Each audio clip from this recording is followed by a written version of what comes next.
Hi everyone, so this is an introduction to quadratics and parabolas, and we're also going to talk about how to solve a quadratic by graphing. So first of all, take a second and see what you notice about these graphs and their equations. So you may notice that the graphs are all this kind of U shape, like a bowl, either facing up or facing down, like making like a hill, or either a bowl shape. That is what we call a parabola. This kind of U shape, whether it's facing up or facing down, is called a parabola. It can't be sideways because a sideways parabola is not a function. See, it doesn't pass the vertical line test. And you may notice these equations all have x squared in them. This is something that we call a quadratic equation, meaning it just has x squared. The word quadratic comes from the Latin quadratus, which means square, and it's not because it makes a square, it's because it has x squared. The variable is squared. So again, these are called quadratics. When you graph them, that graph shape is called a parabola. Here's a few examples of some quadratics. If they're a function, we just call it a quadratic function or a quadratic equation. At least one variable has to be squared. So another way of saying that is the degree has to be 2. The highest exponent, which is the degree, has to be 2. For example, x squared is a quadratic function. All of this is a quadratic because x squared, 2 is the highest exponent. 2 is the highest exponent. This is a quadratic as well because if you were to distribute it all out, you would get x squared plus some other stuff. So this is a quadratic, even though it doesn't look like it at the moment, it's just in factored form. Here are some non-examples. So these are not quadratics. 2x plus 5 does not have an x squared. This is actually just a linear function like you saw in the last unit.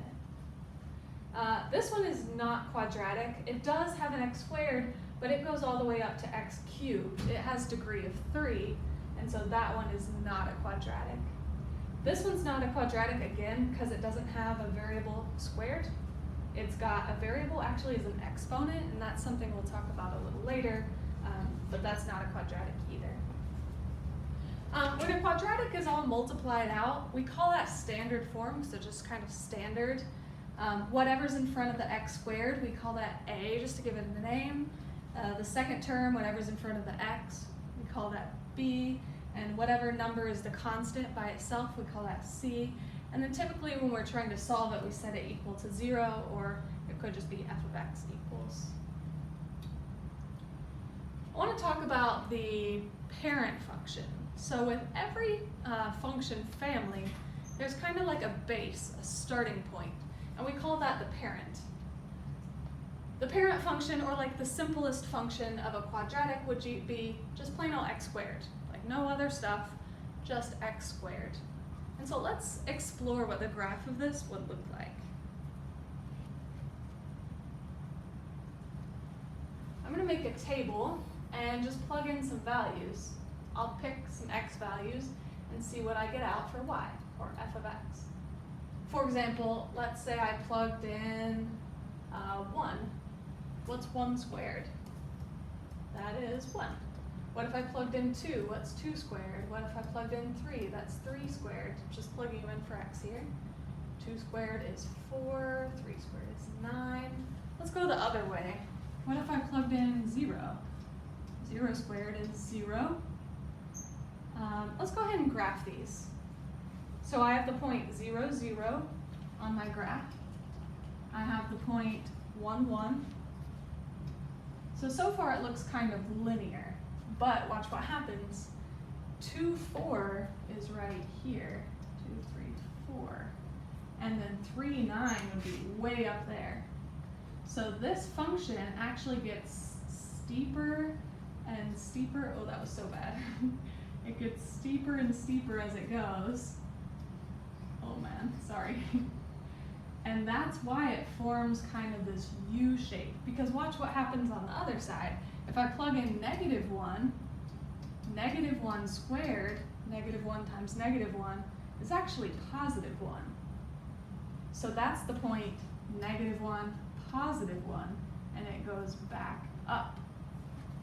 Then I've got, if I plugged in -2, -2 squared, -2 times -2 is +4. So -2, 4, whoops, 4. So if you notice, it's a very symmetrical graph. It's the same on either side of the y-axis because -2 squared and 2 squared are actually the same thing. +3 and -3 squared are the same thing. So it's going to be symmetrical on either side. And that's where that U shape comes from. And then of course if you add in other numbers and things, it might flip upside down, it might shift around. We'll talk about that a little later. But this is the parent function, x squared. You should try to kind of memorize this graph. It starts at 0, 0, and then makes this U shape going through like 1, 1, 2, 4. All right, what we're going to be doing for the next couple lessons is trying to solve quadratics. What I mean by solve is, instead of having a function, what if we set it equal to 0 and tried to find x values that make it true? So like if it's a function, you can plug in any x values you want. If it's an equation, you can find x, you can solve for x. And I'm going to go ahead and warn you, there are going to be multiple solutions, not just one solution anymore.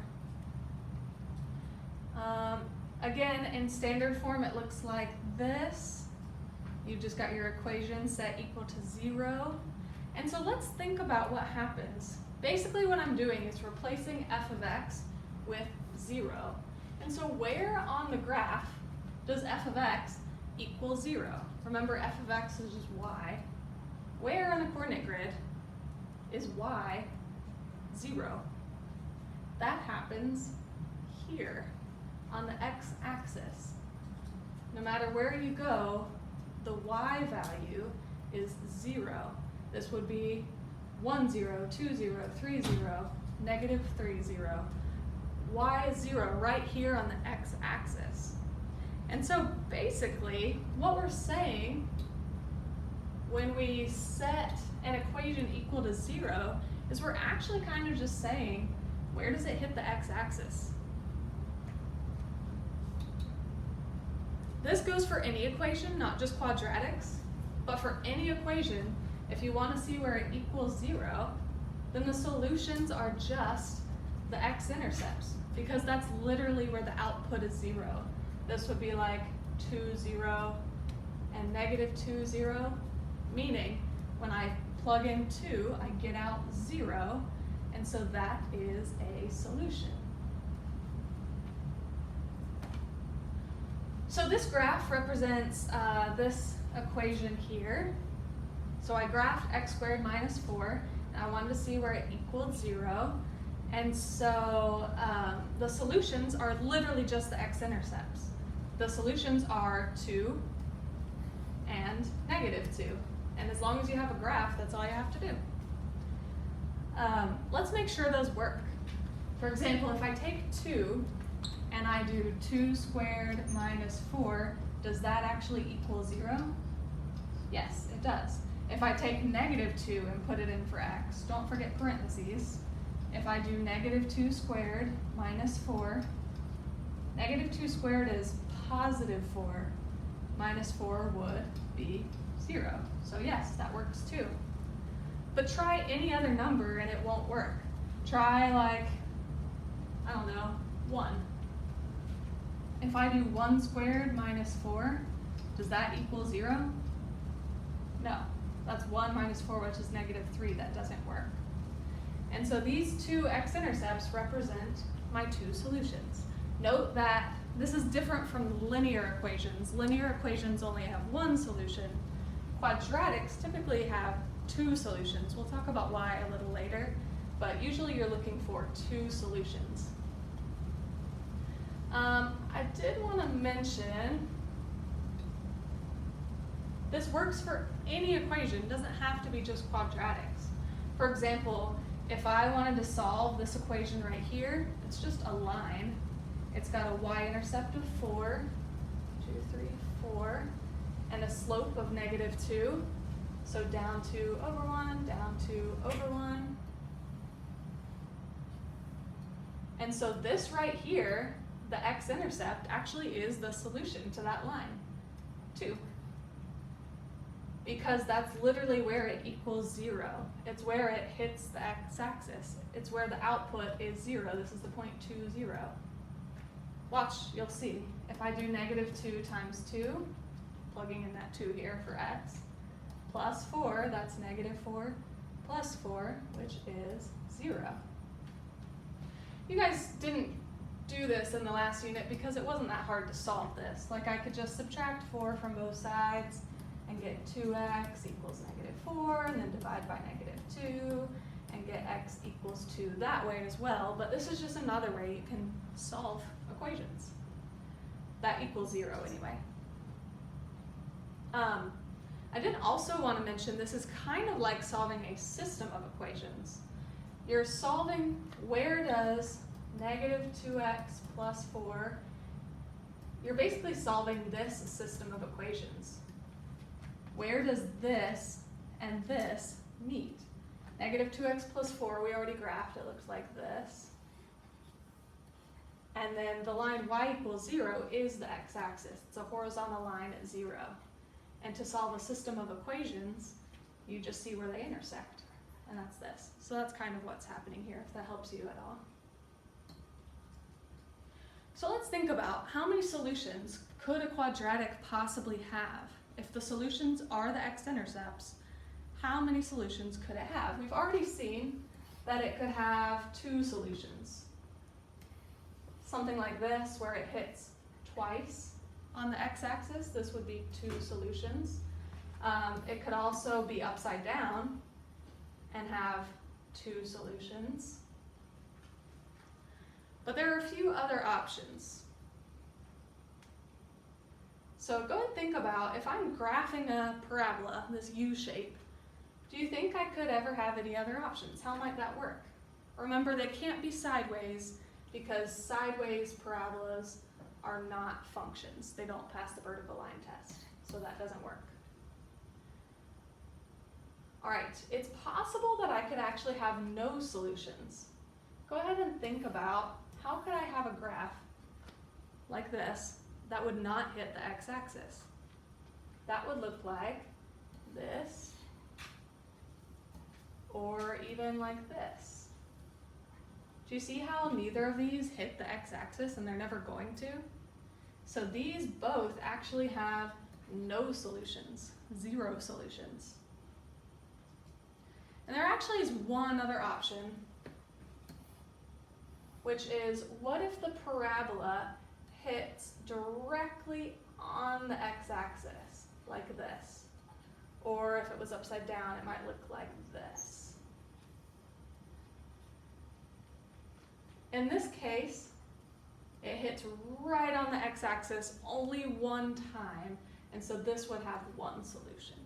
That's the only way you could possibly have 1 solution. And so those are all your options. You might have no solutions, you usually have 2 solutions, and maybe 1 solution. It's not possible to have any more than 2 with just a parabola. I do want to mention a little bit of vocabulary. So obviously these are the x-intercepts. We often call them the solutions or the roots. You'll see why a little later. We call them the solutions, x-intercepts, roots, zeros. That's because it's where the equation equals 0.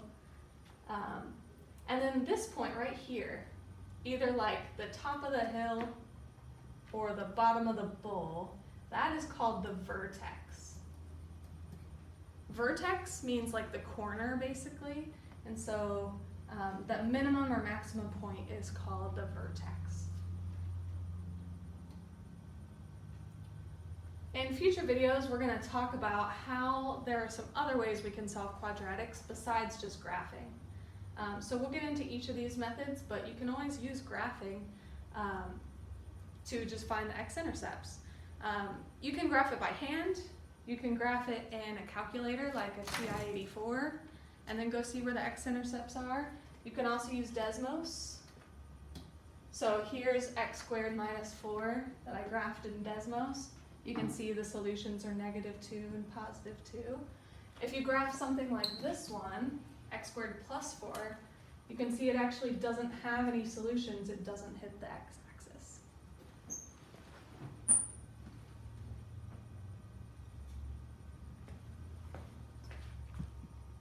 We're going to do six problems. And let's do those together. Just quick examples real quick. So what are the solutions to these quadratics? Go ahead and pause the video for a second and try those on your own. All right, so hopefully you've tried those. The solutions to this quadratic, this is a very complicated equation, but all you have to do is look at the graph. The solutions are just the x-intercepts, -1 and 3. Those are the solutions. This one has no solution.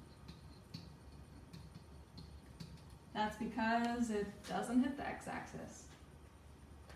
This one has 2 solutions, 2 and 6. Let's try just 3 more. Go ahead and again pause the video and try this one, these 3. All right, so hopefully you've tried them. This one has 1 solution right at 0. So the solution to that one would just be 0. That doesn't mean no solution. It means the number 0 is a solution. That happens with x squared. The solution to x squared is 0 because 0 squared equals 0. This one does not hit the x-axis at all, so it has no solution. And then this one has a solution at -4,